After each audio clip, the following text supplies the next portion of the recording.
Let me introduce myself. My name is Rahul Trivedi. I'm the co-founder for Startup News. Startup News is one of the leading news platform for startups in India. In this regard, we have partnered with Lawyered.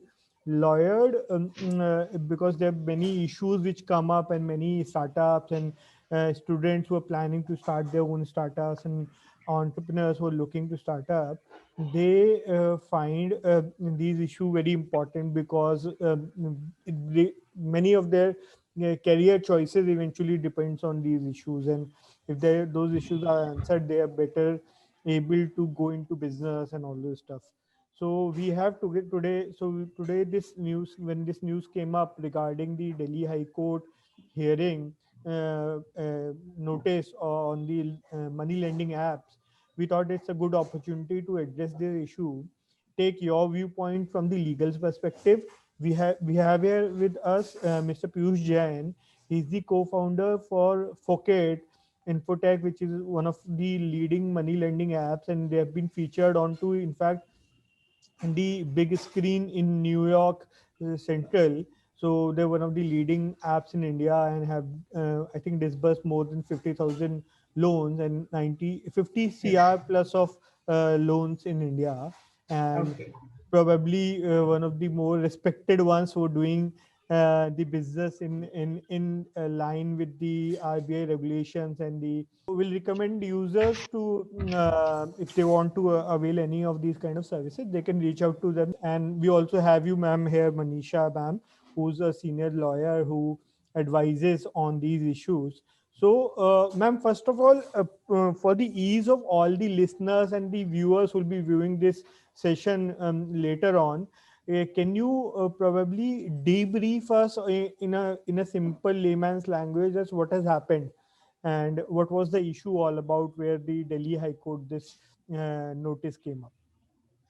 See, basically, the intention behind this PIL was that people, particularly in this COVID period, people are so addicted to the mobile platform and the app, use the apps and do everything possible in life on the apps possible. And due to the financial uh, difficulties faced by many people in this lockdown and COVID period, they were lured to take up loans so that they can get out of their emergencies, at least for the time being. And then they were using these apps, and then they later on, when they came out, they realized that they are probably cheated. They felt cheated. It is not cheating, actually speaking, because if you are getting something instantly, definitely it will come at a little higher cost than what normally or usually you would have got loans in a traditional borrowing systems. So Mhm. I feel that is the reason these things are approached. And there were a lot of cyber crimes also happening, I suppose, in this period of 2020, this whole year of 20. That is the reason. And then people had no options actually during that pandemic period.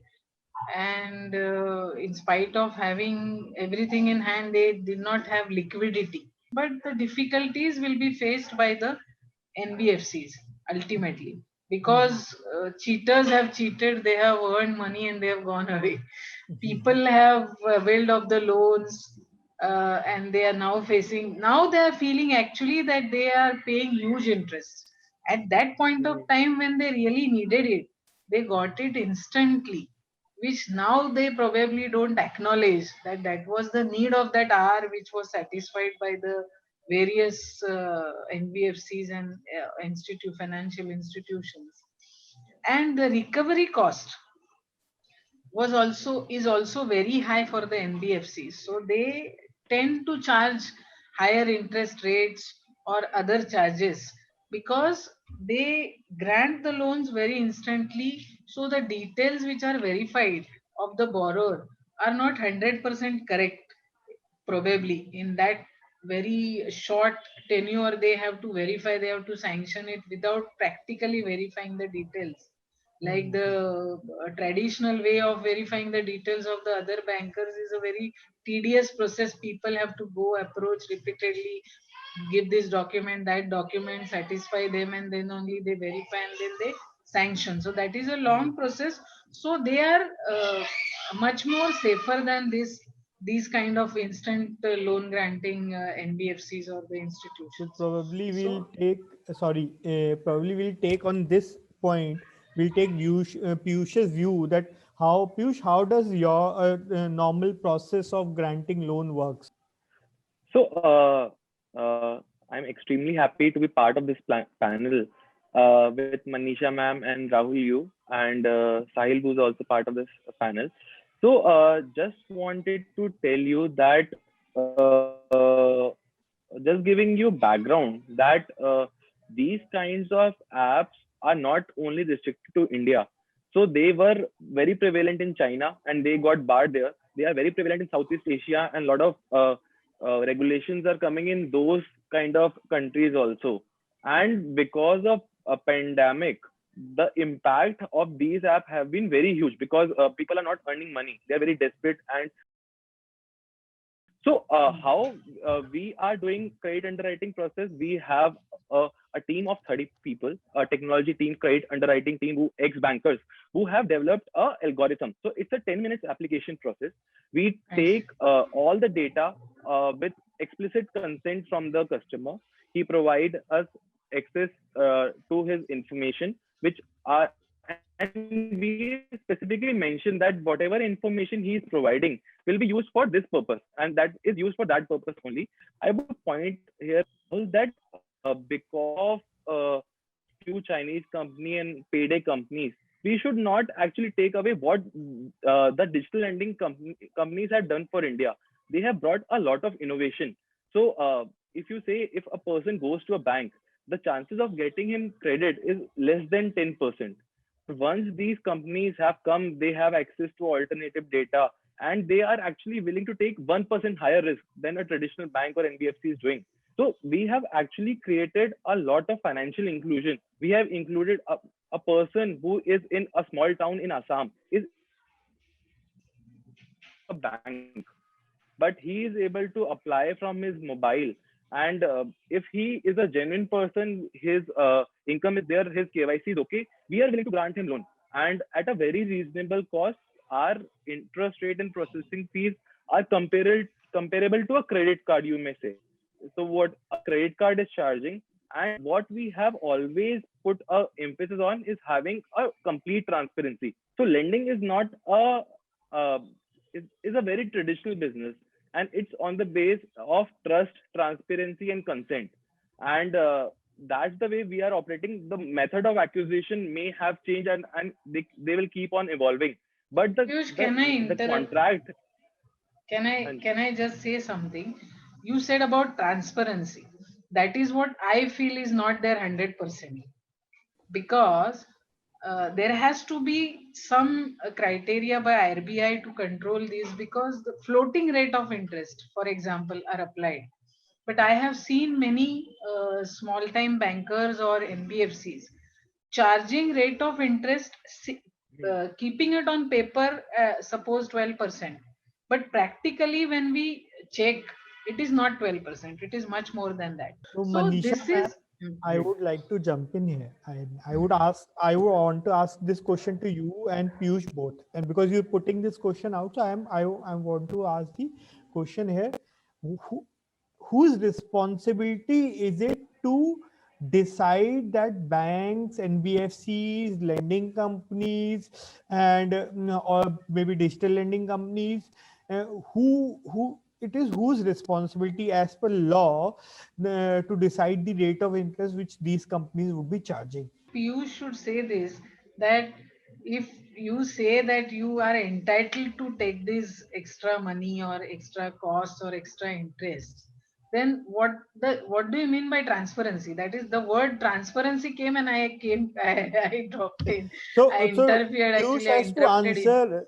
Piyush has to answer on the transparency issue Yes. from his Now, experience how would of he running. define the transparency word as such when this is the policy by which the banks and NBFCs are dealing with their borrowers? Then what Yeah. do you mean by transparency? So, what by transparency, what I mean that customers should know clearly what the type of contract he is entering into. So for what we do is whenever a person logs into our app, there is a calculator which specifically shows that if he is applying for a 10,000 loan, this much amount of EMI he will have to pay during the tenure of his loan. This is the amount of processing fees that will be cut upfront. So by transparency, I mean that that person who is entering into contract should know in whatever scenarios he should have an idea the worst case scenario, the best case scenario, and the normal scenario, what kind of money that he will have to pay back to the institution. So that the by how we are educating it's a game of education that you need to educate the customer. In any industry there are good players as well as bad players. So you will see that in respect of our industry, 90 to 98% or more business come from Google Play Store. So Okay. because Android apps are well prevalent in India. So what Google has done on its part, it has framed a policy that any lending app has to provide certain information which helps the customer whether he wants to download the app, use the app or not. It has mandated that the tenure of the loan cannot be less than 60 days. Apart from that, any app needs to provide the interest rate that it is charging, the processing fees it is charging, and an illustration of a person is taking a 1 lakh rupees of loan. So what will be his EMI? And those kind of information needs to be provided in the description of app. So what good players are doing is they are very transparent in terms of what kind of offering they are. There are a lot of, I would say 40-50 companies which are doing very good business in this segment, and that too with they also have product for zero interest products. So they are tying up with e-commerce players, they are tying up with different education institutions. So there is a product called for school fees. So if you don't want to pay quarterly or yearly school fees, you can pay in monthly, and that is a very zero cost kind of a product. So how do they do collection is the worst part of the entire Correct. Yeah. game of Very Yeah. true. digital lending. Absolutely. Yeah. So what they're doing is a customer in desperation of taking loan is giving a lot of permissions. So those companies have access to your SMS, your contacts, your call logs. Okay. So they know how frequently you are talking to which person. So they know you are talking to these 10 people very frequently. So once you default, you're not able to pay money, and you are not able to, and they will start calling you. You will give commitment, and you are not able to Mm. fulfill commitment somehow.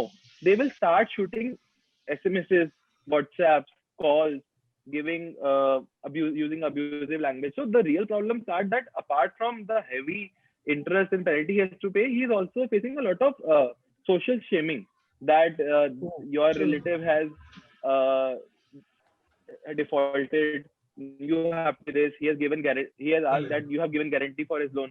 Those kind of practices that we are hearing, we are reading newspaper, and there have been cases in Telangana. 6 people have died there, and we are reading and we are thinking that this is not the way you are.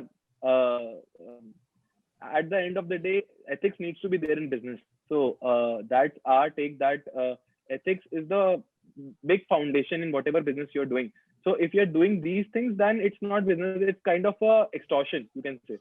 RBI is actually the leading body which takes care of NBFCs and banks. It needs to come with guidelines, it needs to come with licenses, and RBI needs to take a proactive role because the entire business of lending is being governed by RBI. So maybe they need to enforce it through NBFCs, or it may need to have a separate license for fintech companies. That is their call. Mm. They need to see that which one they think will work best. But I think RBI needs to take a very proactive role to ensure that the, ba- the so RBI the cannot, bad things alone that handle so many things. They need to have another So sub. my question is again, ma'am, coming Manish ma'am to you is as a layman, what are the legal recourses people can take? What's your view? Will giving a probably give a easy answer.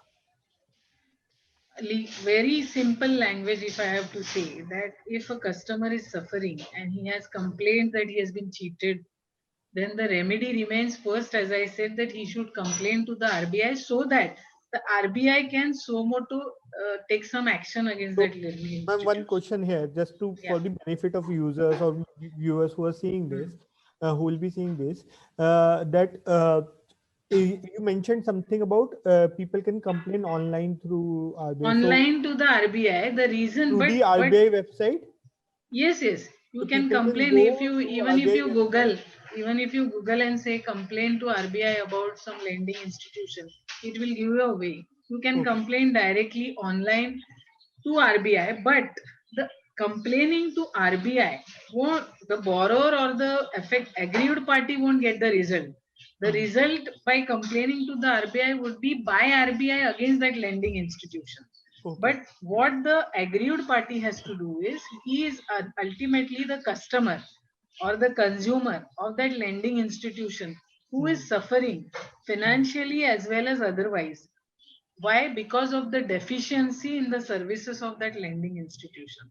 So Yes. the remedy, legal remedy for him is to approach the consumer forum and complain about the way they have been cheated, the consumer, the way the lending institution has cheated him, claim compensation as well as the illegal charges, whatever you feel that the lending institution has charged you, the refund of that charge, those money which have been not legally levied on the consumer, as well as the compensation for everything, for whatever he has suffered, for whatever due to those illegal charges, what he was burdened with. He might have suffered in other ways in his business or in his day to day personal life. All that compensation he can claim by Okay. filing a complaint before the consumer forum, and he Consumer will forum. get justice.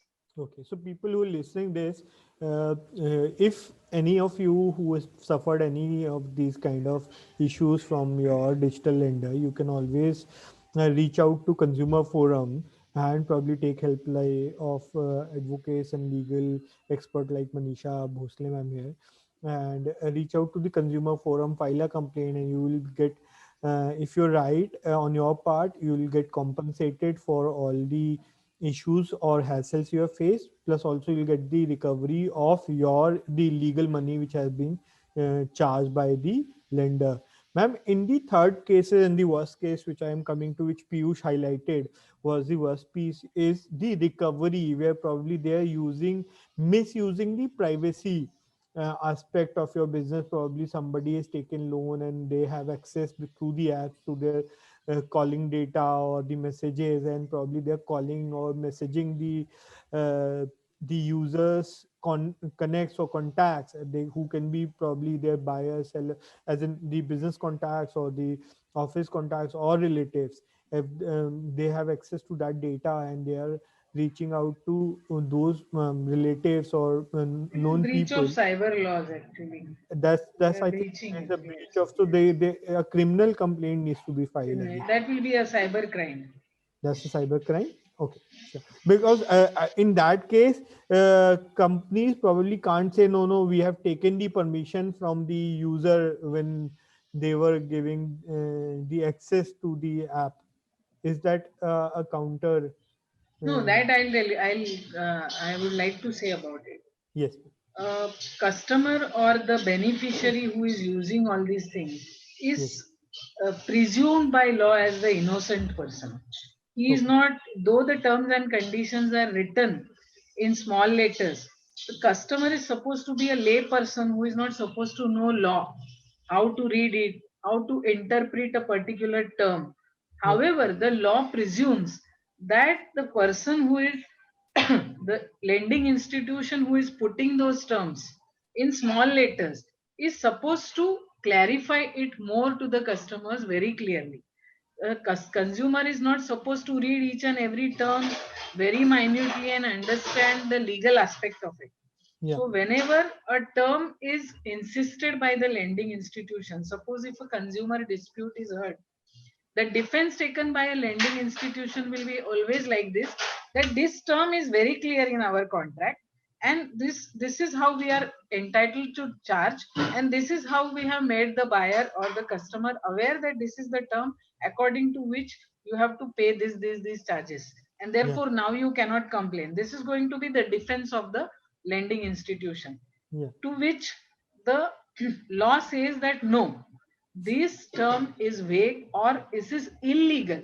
Whatever term you have put here is not supposed to be put by you, because you are supposed to know the law and your rights. Within your rights, you have to act, and this is not the term which is legally enforceable on the consumer, even though you have put this term in the contract. Wow. We have a specific relief act which says that every contract is not enforceable. It has to be a legal term, it has to be a legal contract, then only it is legally enforceable. So any So term which so cannot be when enforced. when we so thank you for actually highlighting this, and probably many viewers who will see this and end of the day think, okay, we clicked that I accept terms and conditions thing, and with a very long list of Correct. things are written, probably which will take years to read on a small screen. So people just I click on the I accept and then download it, or probably move ahead with their function. So they have a recourse in that aspect, that they sheltered by law, that they may not know or everything in detail, and they can be presumed innocent in that aspect if something illegal has happened. So yeah, thank you, ma'am. So I think that clarifies a lot of things from that aspect. That and I think it's for the benefit of a lot of users and people who want to either use these apps, use these services, and these, in my view, and probably Piyush and Manisha ma'am and everybody on the panel would agree, that these apps actually had provided a lot of good things to the larger business, and have actually helped in increasing a lot of business in the both aspects, be it e-commerce, be it digital lending, digital business, and all those aspects, because people in need were able to get money and all those stuff. Now every user needs to be very cautious and needs to be probably use some brain, maybe desperate, but at least use some brain when you are using any of these services. They're probably more than, as per some data, not verified data, that but there are more than thousands of these apps present in India. But as Piyush highlighted, there are probably 50, 60, or probably top 100 apps which uh, uh, are doing credible business and transparent business, and probably providing a lot of information to you per se as a user, that whatever charges you will be facing, if you're not able to pay, what kind of charges you'll be facing, what kind of penalties you will be facing. If you are getting that kind of information very clearly, and if the word which probably we debated a lot is, if the company is transparent in their aspect in giving information beforehand, before you taking any loan, you should then use that companies rather than not just downloading and taking money from anybody and everybody in the Definitely. through the app store, that it's very easy because you have access. So people should not just go and take money from any app, and they should Here, Rahul, as I said, that consumer is considered or presumed by law to be innocent, but not that much innocent that he has yes, not read anything. So yes. you have to be vigilant, cautious, very And alert while reading this stuff. end of the day, you will be presumed innocent when you go to the court. You have to Correct, face correct, all the issues which we discussed correct. before that. So if you take money, you're not able to pay back, they call your friends, family, your girlfriend, your boyfriend, and your relatives, and everybody, your bosses, your ex-bosses, and your customers, and tell them that you're not paying back. So at end of the day, your image loss for any user, it's the loss for their image, their credibility, and eventually many people go into depression or take extreme Hmm, steps. correct. So and if you are bit intelligent to go to court or consumer courts or consumer forums, why were you not intelligent enough to first Perfect. Yes, yes, correct. identify between the good people like Piyush, or probably bad people like many apps which are being banned True. by the Google Play Store or because of whom we are discussing this issue today. But thanks, Piyush. I think we'll bring this discussion to a conclusion. First of all, thank you, Manisha ma'am, Manisha Bhosle ma'am, who's an advocate and who helps a lot of people into the consumer protection, who works on the consumer protection aspects of things, where you can always reach out to her, or if you're facing any kind of issues. And thanks, Piyush Jain, who is the co-founder for Focket app, Phocket. Correct me, Piyush, if I'm wrong.